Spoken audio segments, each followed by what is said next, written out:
aí, pessoal, nós temos também o diodo. Deixa eu mostrar o diodo aqui para vocês. Aqui o diodo, ó. O diodo, ele é como se fosse um CI pequenininho, tá? Lá, ele é meio retângulo, né?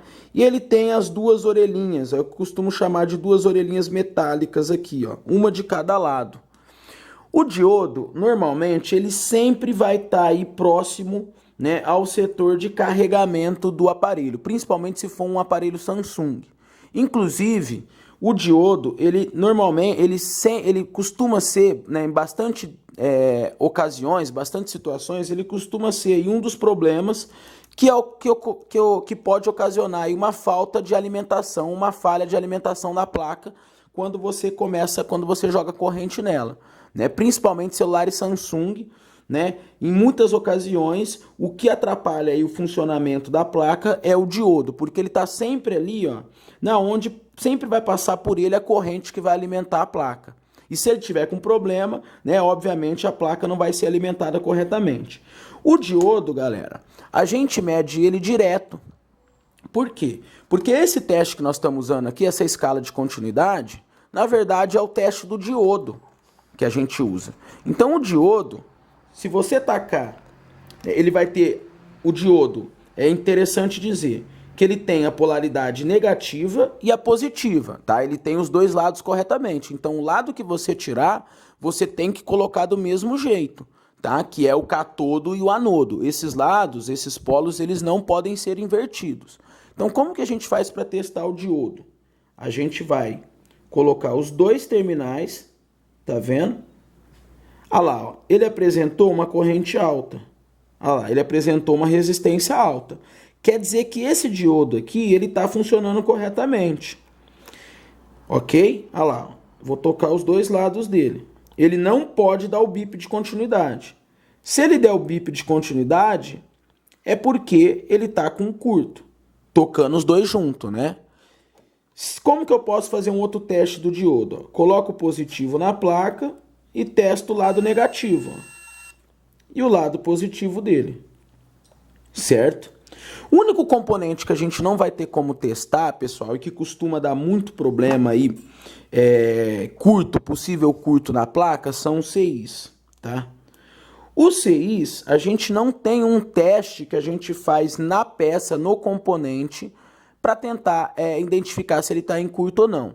Mas existem algumas características. Por exemplo, vamos supor, esse é o S4 Mini aqui, ó. Esse CI que estava aqui, que eu já tirei ele para colocar, é o CI responsável aí pelo setor de carregamento, de alimentação da placa.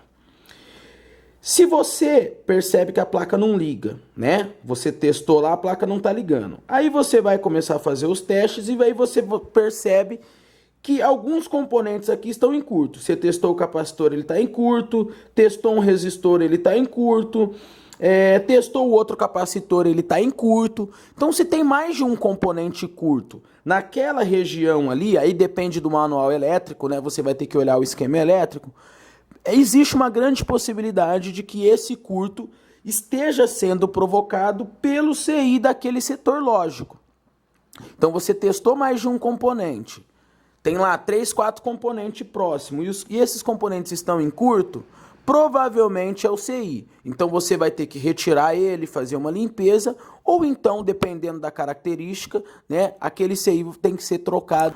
Bom, o que é importante dizer sobre o CI?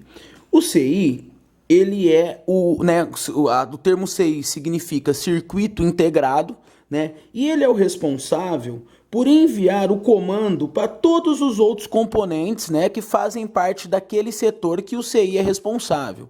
Então, por exemplo, existe o CI responsável pela imagem, existe o CI responsável pelo setor de áudio, pelo setor de sinal, de antena. Então, vamos supor que esse CI aqui é o responsável pelo setor de imagem. Provavelmente, todos os componentes que estão na linha desse CI também fazem parte desse mesmo setor. Tá? Isso vai depender do esquema elétrico.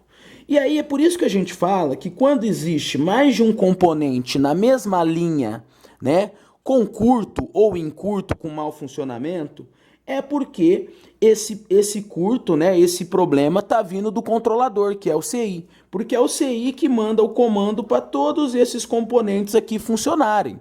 E se tem mais de um componente em curto, né, provavelmente, né, a gente não tem como fazer um teste exato, esse curto, né, nesses componentes que estão na mesma linha, estão sendo provocados pelo controlador daquele setor, que é o CI. Então é assim que a gente identifica um possível curto no CI.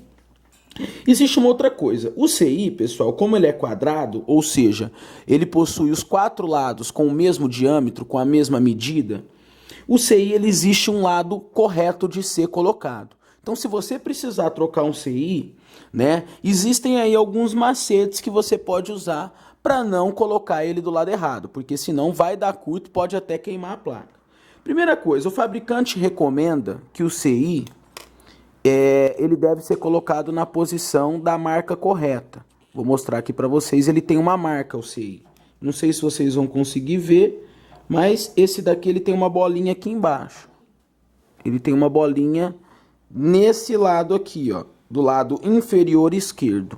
Então, sempre que você for trocar, o fabricante recomenda que você, né, use essa marca aqui. Mas tem um problema. Quando você joga o fluxo em cima dele e joga o ar quente, essa marca, essa numeração, ela some. Então fica difícil de você identificar. O que alguns fazem? Alguns tiram o CI, né, na mesma posição que ele está, colocam ali e depois põem ele de volta na mesma posição. Eu não gosto disso particularmente, porque se ele mudar de posição você se embanana. Ou então, pessoal, você tira o CI e olha embaixo dele. Embaixo do CI, que é onde, né, ele vai aqui encaixado nos terminais, né? Por exemplo, aqui, ó, ele tem os terminais aqui, ó, né? Aqui os terminais, né, que eram CI, ó, 2 CIs aqui. Então ele tem os terminais dele. Ele tem o desenho correto.